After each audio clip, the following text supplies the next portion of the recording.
Yo, Bakayalo, Konoyalo, et oui, on se retrouve pour le chapitre 1095 de One Piece, le résumé complet. Oui, il est déjà sorti. L'agent secret des États-Unis d'Amérique a encore frappé, les amis, mais bien évidemment, bien qu'il se passe que on avait fait le résumé normal et qu'il y avait des gens qui disaient mais tu spoil pour le gel naturel qu'utilise Marie à tout prix, que les filles Garlantes utilisent également.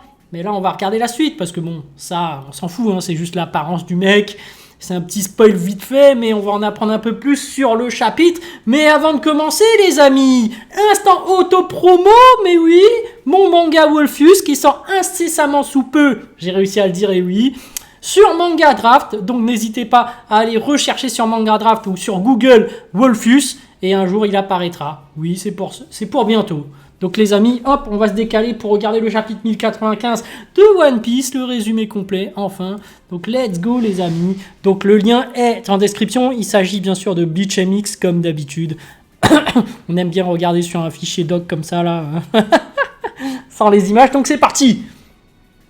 Résumé du chapitre Scan, One Piece 1095, un monde qui ne vaut pas la peine de vivre. Couverture, un singe prend le nez de Baggy et part avec. Est-ce que c'est un singe de Mihawk? Oui. Est-ce que Mihawk aurait-il ramené son équipage de babouins? Ok, c'est parti.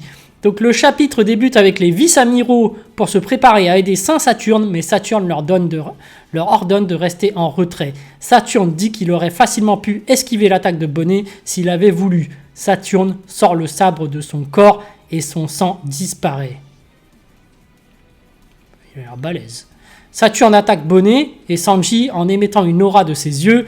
Bonnet et Sanji sont frappés au niveau de la tête. Du sang gicle, mais leur tête n'explose pas. Wow, Saturne, il s'est tapé.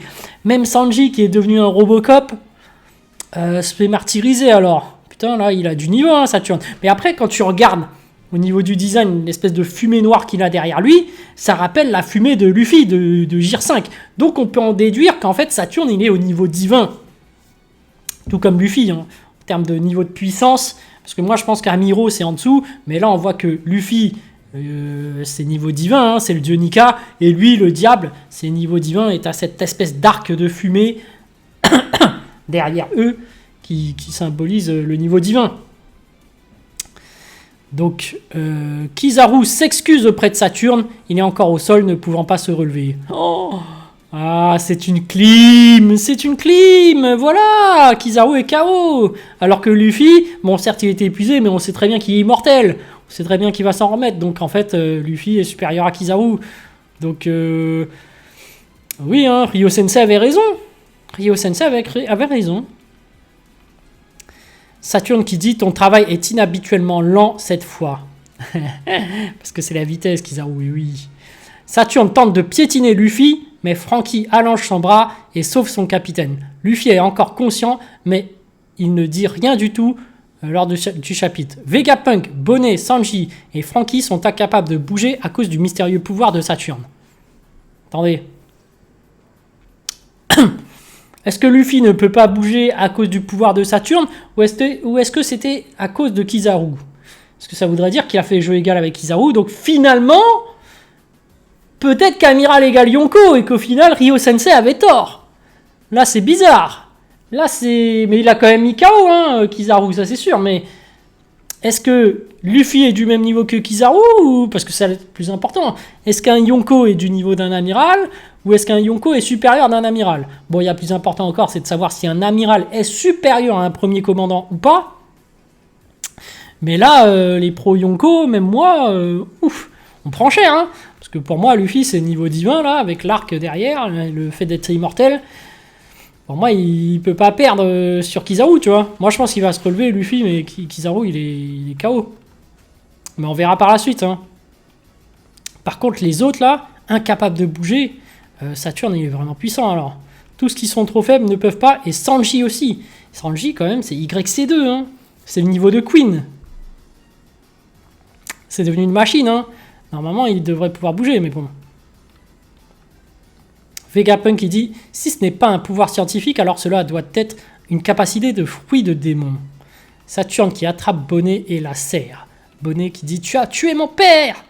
on voit un petit flashback de Kuma parlant à une jeune bonnet de Nika. Kuma reproduit les tambours de la libération de Nika et ils se mettent à danser ensemble. Là, Joy Boy. Kuma qui dit « Bonnet, je veux être le héros qui libère le peuple comme Nika. » Retour au présent, Saturne dit que Kuma est de la race des boucaniers. C'est ceux qui font le poulet boucané, là, le plat. Les boucaniers. C'est quoi cette race? Bon, bref. Des gens qui ont autrefois commis un crime. Les boucaniers semblent avoir du sang de géants, les rendant étonnamment forts. Ok. Un nouveau flashback.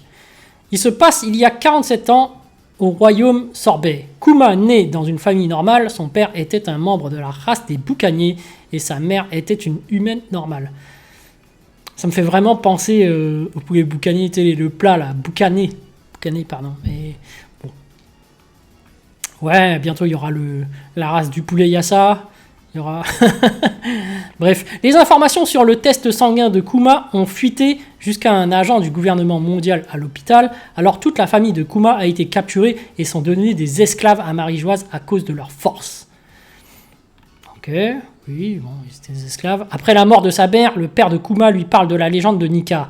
Le père de Kuma dit que c'est une légende qui a été transmise à travers les membres de la race des boucaniers.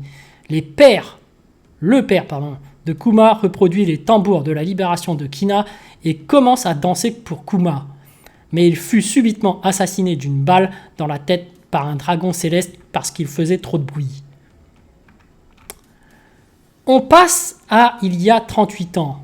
Donc il y a 38 ans, on se rappelle qu'à ce moment-là, Garp était le rival de Roger, donc de même puissance, niveau roi des pirates. On va voir si c'est vraiment le cas ou c'est juste quelqu'un qui va s'occuper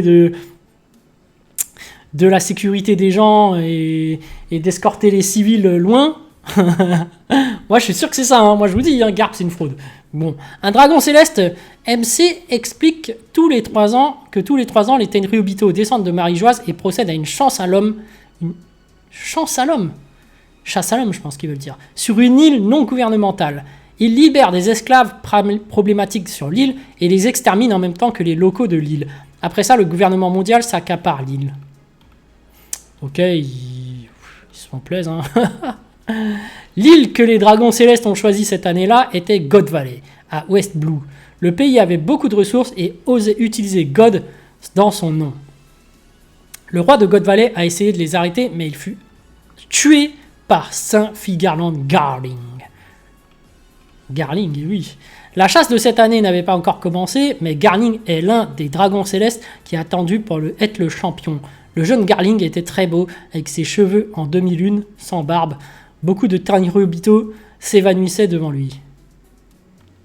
Ah, forme de lune comme dans Marie à tout prix, il utilise le gel naturel. Donc voilà, c'est ça qui faisait sa beauté.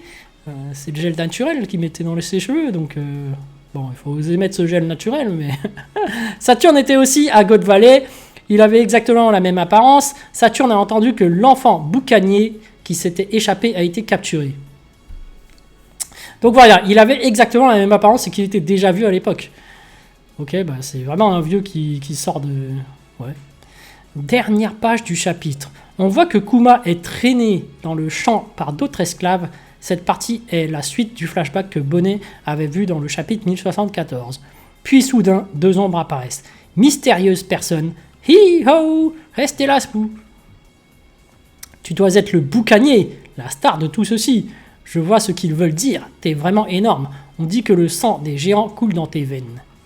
On peut voir que les 2 ombres mystérieuses sont 2 enfants esclaves. Un jeune Emporio Ivankov et une fille du nom de Ginny Ivankov. Ah non, c'est différent. L'autre, c'est un... D'accord. En fait, c'est bien Ivan Cox et Ivankov. Et un Vankov semble plutôt semblable à son apparence adulte. Ginny est une fille aux cheveux courts qui mange de la viande. Ginny, mon frère, est ici. Non, mon grand frère ici est énorme aussi, non? Et Ivankov qui dit... Non, c'est Ivankov au final. Seulement le visage, par contre. Attends là, n'est pas la question, petite idiote. Ivankov parle à Kuma. Ivankov qui dit « J'ai décidé de vivre. Et toi ?» Ok. Donc voilà, fin du chapitre. Il y aura une pause la semaine prochaine. Voilà, Ryo Sensei a décidé de ne pas valider la planche d'Oda parce qu'il ne respecte pas les débats de puissance. Et c'est pour ça. Mais un truc qui fait que Luffy aille mieux pour son Gear 5 et fait en sorte que Kizaru soit vraiment mal en point. Bon, ça, il a respecté. Mais il faut quand même montrer que Yonko est supérieur à Amiral. Donc du coup, Ryo Sensei a dit non, pause, prends une pause. Ça va pas là, Oda. Tu dois te ressaisir. Je rigole, évidemment. Il y en a plein qui vont dire ah non, mais non, c'est une blague. Mais bref, les amis, sur ce, je vous dis donc à plus dans le bus, ou plutôt à plus tard dans le car, ou plutôt à bientôt dans le bateau.